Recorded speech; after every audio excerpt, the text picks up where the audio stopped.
الحمد لله نحمده ونستعينه ونستغفره ونؤمن به ونتوكل عليه ونعوذ بالله من شرور أنفسنا ومن سيئات أعمالنا. أعوذ بالله من الشيطان الرجيم. إنا أعطيناك الكوثر فصل لربك وانحر إن شانئك هو الأبتر. صدق اللہ العظیم. اور اسی طرح سامعین محترم، بالخصوص حضرت مولانا پیر طریقت رہبر شریعت محمود الرشید ہنوٹی صاحب، اللہ تعالیٰ ان کی عمر میں، ان کے علم میں برکتیں عطا فرمائے. ابھی عمرہ کر کے آئے ہیں، اللہ سے دعا ہے اللہ ان کے عمرے کو قبول فرمائے اور ان کی برکت سے ہم تمام ساتھیوں کو عمرہ کرنے کی توفیق عطا فرمائے. آپ کو پتہ ہے ربیع الاول کا مہینہ ختم ہوا ہے. ربیع الاول کے مہینے میں حضور نبی کریم صلی اللہ علیہ وسلم تشریف لائے تھے. میں ان کی تشریف آوری پر 2-4 باتیں کروں گا، پھر اپنی بات کو ختم کروں گا. سب سے پہلی بات یہ ہے کہ اللہ تعالیٰ نے 1.25 لاکھ انبیاء کو مبعوث فرمایا.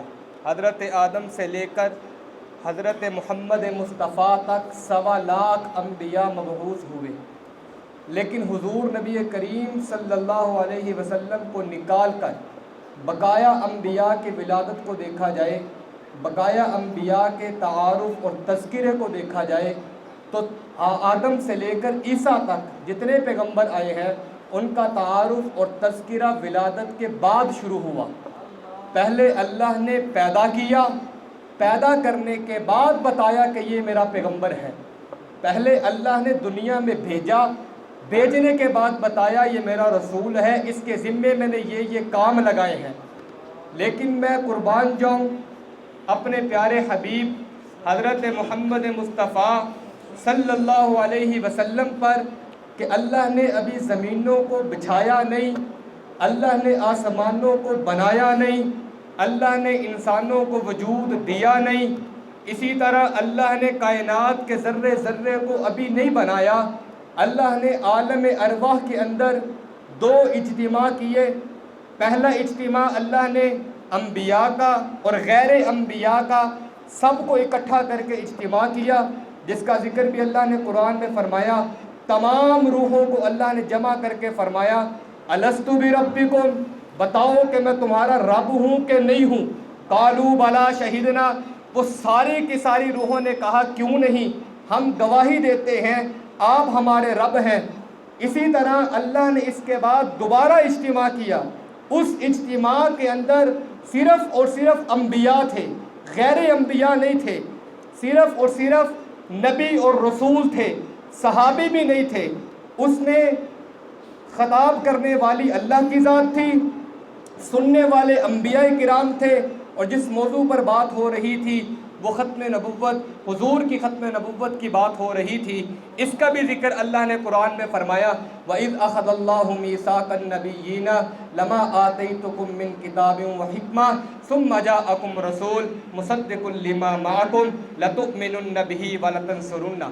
اللہ نے تمام انبیاء سے فرمایا کہ دیکھو میں تمہیں کتاب و حکمت دوں گا، میں تمہیں نبی اور رسول بناؤں گا، لیکن اس کے لیے تمہیں 2 وعدے کرنے ہوں گے. وَإِذْ أَخَذَ اللَّهُ مِيثَاقَ النَّبِيِّينَ، اللہ نے تمام انبیاء سے 2 وعدے لیے.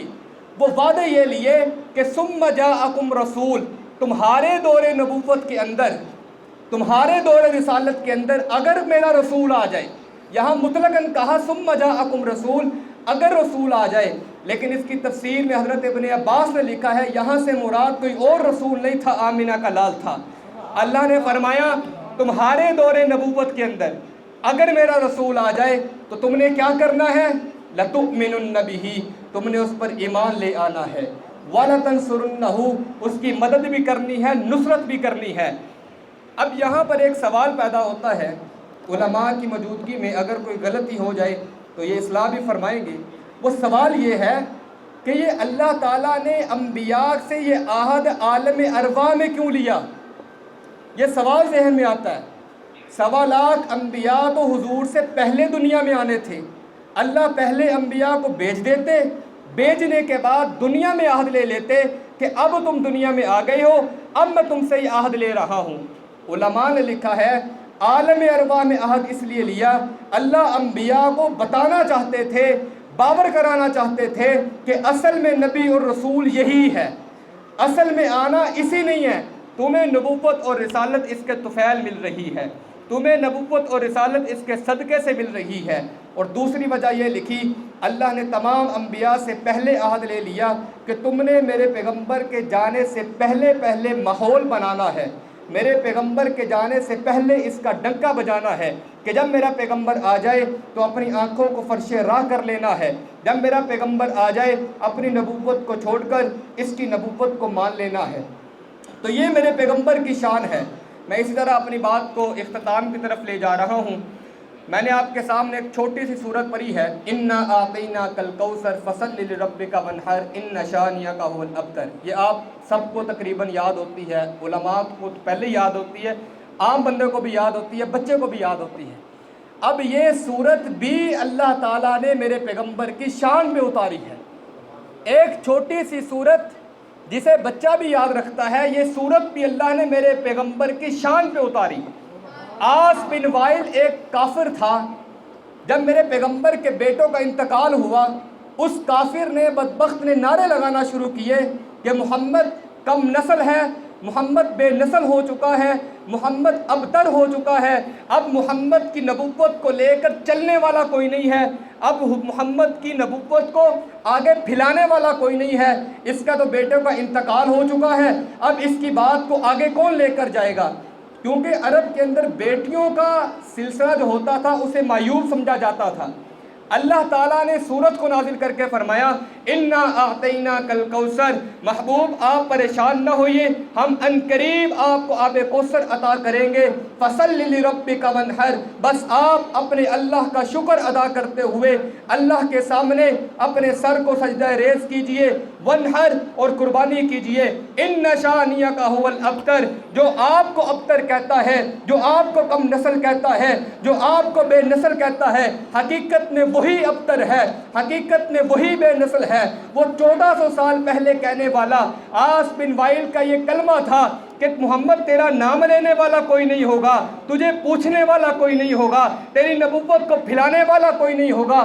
میں اس سے سوال کرنا چاہتا ہوں، آج 1500 سال گزر جانے کے بعد آس بن وائل کو کتنے لوگ جانتے ہیں؟ میرے پیغمبر کے نام لیوا کتنے ہیں؟ ہم نے حضور کے چہرے کو نہیں دیکھا، ہم نے حضور کے چلنے کو، بیٹھنے کو، اٹھنے کو، حضور کے کھانے اور پینے کو نہیں دیکھا، لیکن خدا کی قسم ہے ہمارے سامنے میرے پیغمبر کا کوئی گستاخ آ جائے ہم اسے برداشت نہیں کرتے، ہم اسے قبول نہیں کرتے۔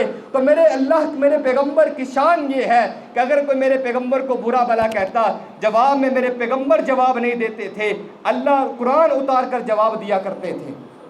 تو میرے بھائیوں، میرے دوستوں، اللہ رب العزت سے ہم یہ دعا کرتے ہیں کہ اللہ تعالی ہمیں حضور نبی کریم صلی اللہ علیہ وسلم جیسی سیرت عطا فرمائے۔ بس آخری بات ہے، اس کے بعد میں اپنے بھائی کو دعوت دے رہا ہوں نعت کے لیے۔ وہ بات یہ ہے، اللہ نے فرمایا اِنَّا أَعْطَيْنَاكَ الْكَوْثَرَ، محبوب ہم آپ کو کیا دیں گے؟ آب کوثر دیں گے۔ اب یہ کوثر جنت کی نہروں میں سے ایک نہر کا نام ہے۔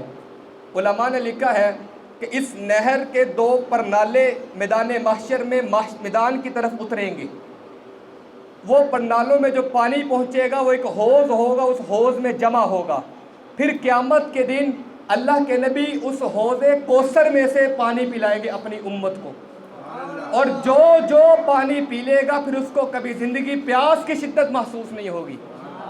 لیکن افسوس کی بات یہ ہے، المیہ کی بات یہ ہے، بہت سے ہمارے مسلمان ایسے بھائی ہوں گے جو ہوں گے تو مسلمان کلمہ پڑھنے والے ہوں گے، لیکن انہیں وہ آب کوثر کا پانی نصیب نہیں ہوگا، انہیں وہ حوض کوثر کا پانی نصیب نہیں ہوگا۔ میرے پیغمبر پانی پلانا چاہیں گے، اللہ تعالیٰ پانی پلانے نہیں دیں گے۔ اب وہ کون ہوں گے؟ اللہ کے نبی نے خود فرمایا، بخاری شریف کے اندر یہ روایت ہے، اللہ کے نبی نے خود فرمایا کہ میں پانی پلا رہا ہوں گا تو کچھ لوگ میری طرف پانی پینے کے لیے آئیں گے، اور فرشتے انہیں پکڑ کر جہنم کی طرف دھکیلیں گے۔ میں فرشتوں سے کہوں گا فرشتوں انہیں آنے دو، یہ تو میری امت کے لوگ لگتے ہیں، یہ تو میرے کلمہ پڑھنے والے لگتے ہیں۔ فرشتے کہیں گے انک لا تدری ما احدثوا بعدک، محبوب آپ نہیں جانتے آپ کی وفات کے بعد انہوں نے آپ کے دین کو بدل کر رکھ دیا تھا، آپ کی وفات کے بعد انہوں نے آپ کے دین میں اضافہ کر دیا تھا۔ اللہ کے نبی فرماتے ہیں فَأَقُولُ سُحْقًا سُحْقًا، اس وقت میں کہوں گا انہیں میری نظروں سے دفع کرو، انہیں میری نظروں سے دور کرو، اور فرشتے انہیں جہنم کی طرف دھکیلیں گے اور جہنم میں پھینک دیں گے۔ تو میرے بھائیوں، میرے دوستوں، میرے بزرگوں، اللہ رب العزت سے ہم یہ دعا کرتے ہیں اللہ تعالی ہمیں اسی دین پر رہنے دے جو دین آمینہ کا لال لے کر آیا تھا، نہ تو دین میں اضافہ ہونے دیں گے نہ دین میں ہم کمی ہونے دیں گے۔ جیسے دین اللہ کا نبی لے آیا اور صحابہ کو دیا، ہم اسی دین پر انشاءاللہ رہیں گے۔ تو میں بلا تاخیر اب دعوت دے رہا ہوں اپنے بھائی عبدالہادی اطہر صاحب کو کہ وہ سٹیج پر تشریف لائیں اور اپنی خوبصورت آواز سے ہم تمام سامعین کے دلوں کو منور کریں۔